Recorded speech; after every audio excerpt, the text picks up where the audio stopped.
Hello दोस्तों, स्वागत है आपके अपने YouTube channel BK physics master में। फिर से हाजिर हूँ एक और इम्पोर्टेंट डेरिवेशन लेकर। आज की इस वीडियो में हम जो प्रश्न करने वाले हैं वो बोर्ड परीक्षा 2026 के लिए वेरी वेरी इंपॉर्टेंट है। आज हम बात कर रहे हैं अनंत लंबाई की एक समान आवेश से सीधे तार के निकट वैद्युत क्षेत्र की तीव्रता, यानी गॉस प्रमेय के अनुप्रयोग। गॉस प्रमेय के 3 अनुप्रयोग है। आज पहला अनुप्रयोग आज इस वीडियो में हम करने वाले हैं।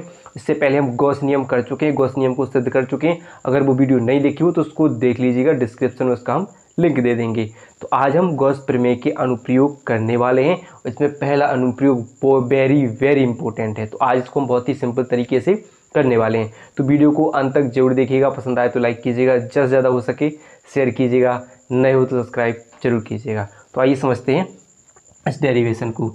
तो सबसे पहले बात क्या कर रहे हैं, एक अनंत लंबाई की एक समान आवेश से सीधे तार। तो मान लेते हैं तार की बात करते हैं। तो माना, क्या मानेंगे हम कि माना एक तार है, माना एक L लंबाई का चालक तार है। कोई भी तार मान लेते हैं जिसकी लंबाई क्या है, L है, और जिस पर प्लस Q आवेश समान रूप से वितरित है। क्या है, एक चालक तार है जिसकी लंबाई मान लेते हैं L है और इस पर प्लस Q आवेश समान रूप से वितरित है। लिखते जाना है तो नोट करते जाना है। क्या लिखोगे कि माना एक चालक तार है जो L है, यानी L लंबाई की एक चालक तार है जिस पर प्लस Q आवेश समान रूप से वितरित है। इससे R दूरी पर, कितनी दूरी पर, R दूरी पर एक बिंदु P है जिस पर वैद्युत क्षेत्र की तीव्रता ज्ञात करनी है। इतना लिख सकते हो, ठीक है। फिर क्या करते हैं, इस P बिंदु को क्या मानते, P बिंदु को त्रिज्या मानकर, क्या मानते हैं, त्रिज्या मानकर इस पर एक हम काल्पनिक बेलनाकार गॉसियन पृष्ठ की क्या करते हैं, कल्पना करते हैं। तो क्या करते हैं, एक बेलनाकार पृष्ठ की क्या कर लेते हैं, इस पर कल्पना करते हैं। क्या, किसको त्रिज्या मानकर, P बिंदु को त्रिज्या मानकर इस पर क्या करते हैं, एक बेलनाकार यानी गॉसियन पृष्ठ की कल्पना करते हैं। इतना लिख लोगे। क्या लिखोगे कि माना एक L लंबाई का चालक तार AB है जिस पर प्लस Q आवेश समान रूप से वितरित है। इससे R दूरी पर एक बिंदु P है, ठीक है, P है जिस पर वैद्युत क्षेत्र की तीव्रता ज्ञात करनी है, और इस P बिंदु को त्रिज्या मानकर इस पर एक काल्पनिक बेलनाकार पृष्ठ की कल्पना करती हैं। और इस पर एक अल्पांश क्षेत्रफल, यानी इसका क्या हुआ, एक अल्पांश क्षेत्रफल क्या है, dA वेक्टर क्षेत्रफल है, तथा इस पर वैद्युत क्षेत्र की तीव्रता क्या है, E वेक्टर है। इतना आप लिख लोगे, ठीक है, इतना लिखना है। फिर एक सबसे इम्पोर्टेंट ज़रूरत पड़ती है इसके, रेखीय आवेश घनत्व की परिभाषा आपको आनी चाहिए। इतना आप लिख लोगे। फिर देखिए एक और परिभाषा जो सबसे इम्पोर्टेंट होती है इसके लिए, तो क्या लिखेंगे हम, रेखीय आवेश घनत्व। इसको ध्यान रखना है, रेखीय आवेश घनत्व हो जाता है।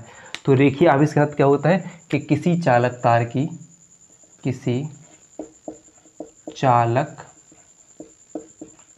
तार की प्रति एकांक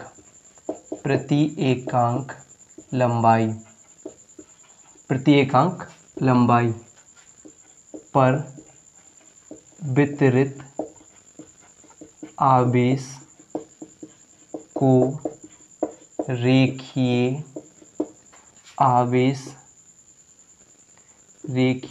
आवेश घनत्व कहते हैं, ठीक है, याद रहेगा, ये जरूरी है। इस डेरिवेशन को सिद्ध करने के लिए रेखीय आवेश घनत्व की परिभाषा आपको पता होनी चाहिए। तो पहले तो आप क्या लिख लोगे कि माना एक L लंबाई का चालक तार AB है जिस पर प्लस Q आवेश समान रूप से यानी वितरित है, और इससे R दूरी पर एक बिंदु P है जिस पर वैद्युत क्षेत्र की तीव्रता ज्ञात करनी है, और इस P बिंदु को त्रिज्या मानकर इस पर एक क्या करते हैं, बेलनाकार पृष्ठ की कल्पना करते हैं। लिखते हैं ये क्या होगा, बेलनाकार पृष्ठ, ठीक है, बेलनाकार पृष्ठ की कल्पना करते हैं जिसका क्षेत्रफल क्या है, dA क्षेत्रफल है, तो इस पर वैद्युत क्षेत्र की तीव्रता E वेक्टर है, और क्षेत्रफल क्या है, dA वेक्टर है। तब हमने क्या पढ़ा, यहाँ पर रेखीय आवेश घनत्व ध्यान रखना है। तो किसी चालक तार है, इस चालक तार क्या है, L लंबाई का चालक तार है जिस पर प्लस Q आवेश समान रूप से वितरित है, तो उसी को क्या कहा जाता है, रेखीय आवेश घनत्व कहा जाता है। इसे लैम्डा से प्रदर्शित किया जाता है, यानी फॉर्मूला क्या बनता है, लैम्डा बराबर Q/L, यानी प्रति एकांक लंबाई पर वितरित आवेश को रेखीय आवेश घनत्व कहते हैं। या लिख सकते हैं हम कि अगर हम कैची गुणा करें तो Q बराबर क्या करें, बटे में 1 मानकर कैंची गुणा कर दें, अगर हम कैंची गुणा करें तो लेमडा एल हो जाएगा, यानी क्यू बराबर लेमडा एल हो जाएगा। इसे हम समीकरण 1 मान लेते हैं, इसकी हमें ज़रूरत आगे पड़ने वाली है। अब क्या करते हैं, अब देखें कि इस डी ए क्षेत्रफल से होकर, यानी जो बेलन की अगर से बेलन के संपूर्ण पृष्ठ से होकर गुजरने वाला विद्युत फ्लक्स, क्या देखें कि बेलन के संपूर्ण पृष्ठ से होकर गुजरने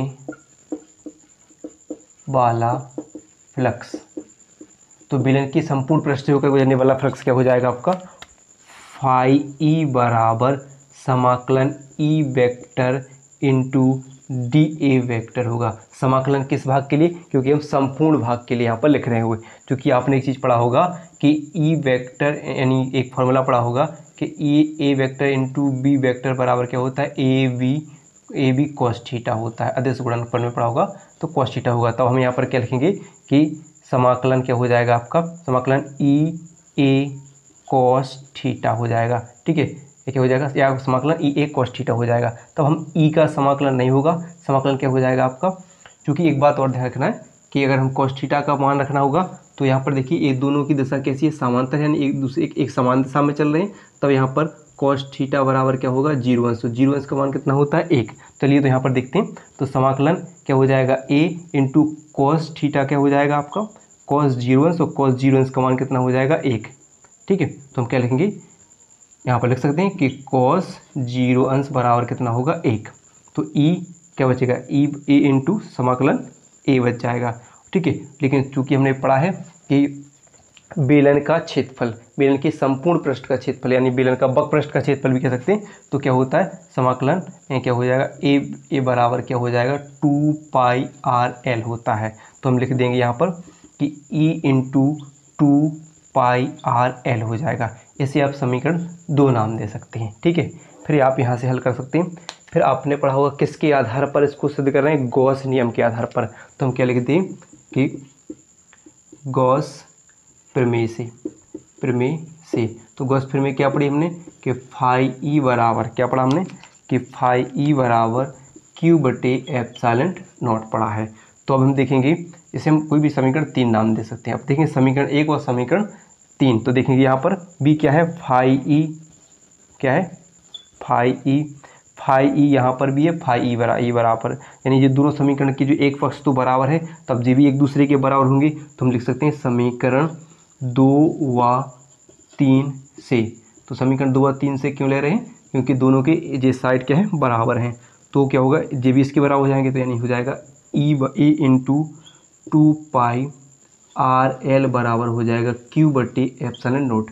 चूँकि हम पढ़ चुके हैं समीकरण 1 में कि क्यू बराबर लेमडा एल होगा, तो क्या लिखेंगे, यहाँ पर लिख सकते हैं कि समीकरण 1 से, तो क्या हो जाएगा, ई इंटू 2 पाई आर एल बराबर क्यू की जगह क्या लिखेंगे, लेमडा एल बटे एप्सिलॉन नोट। यानी अगर हम चाहें तो यहाँ पर कह सकते हैं कि इन सबको उस साइड पहुँचा दें, यानी ई बराबर क्या हो जाएगा आपका 1/2 पाई आर एल, ये सब कहाँ पर जाएंगे, बटे में, इंटू लेमडा एल बटे एप्सिलॉन नॉट। तो इससे जो एल से एल कट जाएगा नहीं, तो हमारा क्या बचेगा, क्या बच जाएगा हमारा, ई बराबर 1/2 पाई एप्सिलॉन नॉट को यहाँ पर लिख देते हैं, एप्सिलॉन नॉट इंटू लेमडा बटे आर को हम इसके नीचे लिख देते हैं, आर को यहाँ पर। तो ई बराबर 1/2 pi epsilon not into lambda बटे एल हो जाएगा। यानी यही निकल आएगा आपका फॉर्मूला, यानी अनंत लंबाई की एक समान आवेश से सीधे तार के निकट वैद्युत क्षेत्र की तीव्रता का फॉर्मूला हो जाएगा। आप चाहो तो अगर 2 का मल्टीप्लाई ऊपर कर दोगे तो 2 लेमडा ऐसा हो जाएगा कि ई बराबर 1/2 का गुणा नीचे, 2 का गुणा ऊपर, तो यहाँ पर हो जाएगा 2 का गुणा अगर आप यहाँ पर करोगे तो कितना 4 पाई एप्सिलॉन नॉट हो जाएगा। और यहाँ पर क्या होगा 2 लेमडा, यानी 4 pi epsilon not into 2 lambda बटे क्या हो जाएगा आर है वही, आप 2 से इसको काट दो तो वही कभी आ जाएगा। तो ये आपका फॉर्मूला निकल कर आ जाएगा। बिल्कुल सिंपल है, बस जो भाषा है बोली है वो आपको लिख लेना है। तो वीडियो पसंद आई हो तो वीडियो को लाइक और चैनल को सब्सक्राइब करना ना भूलिएगा।